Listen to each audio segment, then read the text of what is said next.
Scourge, flog, lash, whip, stripes. Not commonly used words today, but back during the time of Christ, they were all too often painfully present. The Roman flagrum was a specialized whipping device, a primitive precursor to the cat o' nine tails, composed of bands of leather tipped with bone shards, lead balls, broken metal, and pretty much anything sharp that would easily slice through the air.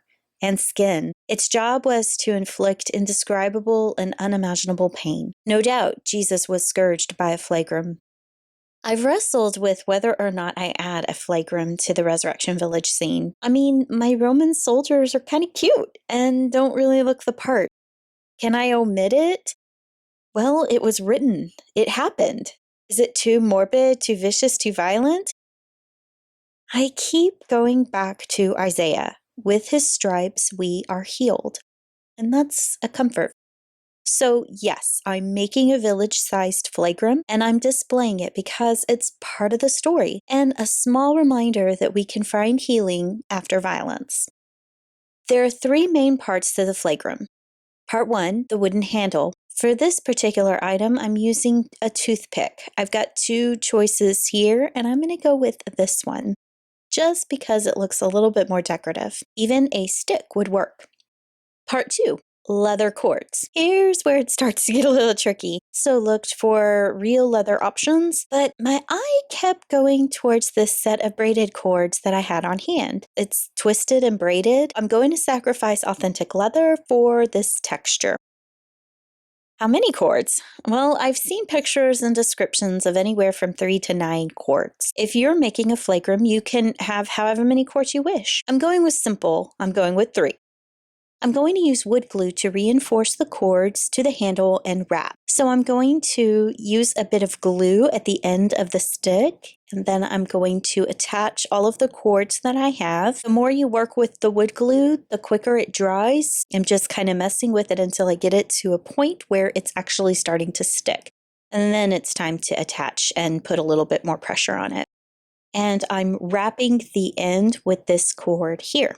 And now for part 3, the tiny bits of sharp things.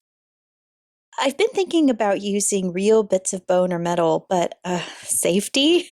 I had a hard enough time keeping Ash away from the crown of thorns. I can't do it. I've got some polymer clay, so I think I'm going to shape out some mini bits, paint them in differing shades of gray to represent bone and metal. What I've done here is in my little bits of polymer clay, I've added a hole to the middle.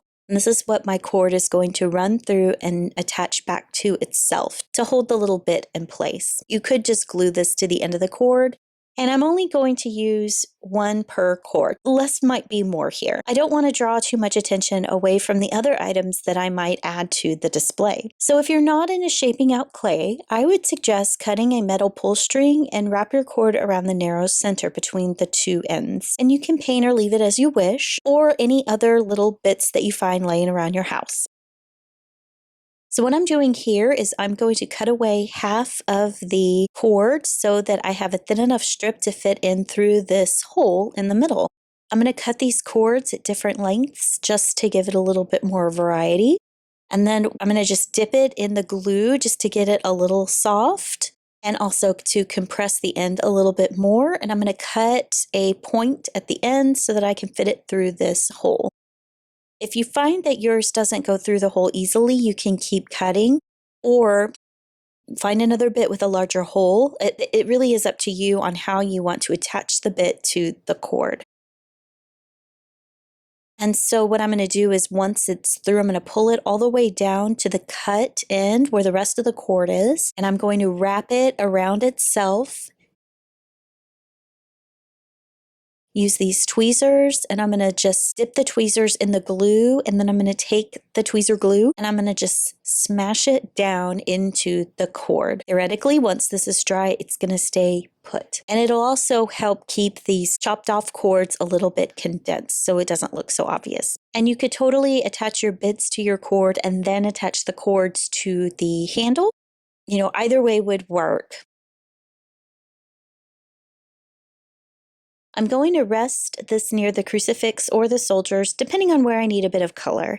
If you want to go for authentic, you can set your flagrum beside a wooden post or stone column with a small bit of miniature rope. Definitely tweezers are going to be your friend when it comes to the flagrum.